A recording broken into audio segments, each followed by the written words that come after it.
China's been using experts from government-backed think tanks to indirectly speak with the Indians. One such voice, a leading voice I should know, Hu Shisheng, has told the Times of India that indeed that remains the official position coming from Beijing. No talks as long as the Indian troops are there. Now, just to recap, China says that 1 month ago today, Indian troops crossed into a Himalayan plateau called Doklam, that's in an area known as Sikkim. A Chinese construction firm, reinforced by a team of unarmed Chinese soldiers, had been building a road through the valley, a road that China insists was being built peacefully and on sovereign soil. Now, Bhutan also has a claim to the territory, and a small group of Indian troops who were based there were sent in to block the construction.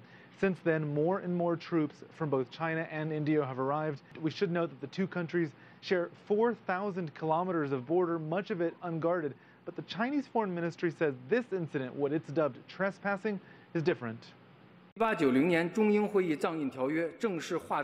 Sikkim section was formally defined by the convention between Great Britain and China relating to Sikkim and Tibet in 1890. The successive governments of both China and India have recognized the validity of the convention, which is therefore valid and legally binding for both countries.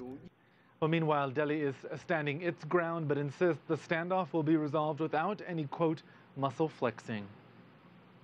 As far as Doklam area issue is concerned, we have diplomatic channels available. The embassies are there in both countries, and those channels will continue to be used. Still, for many on both sides, the confrontation is a reminder of the month-long war the two countries fought more than 50 years ago, again over a road. And one of the big questions here is, how does each side take a step back without seeming like they're retreating in the eyes of their own people?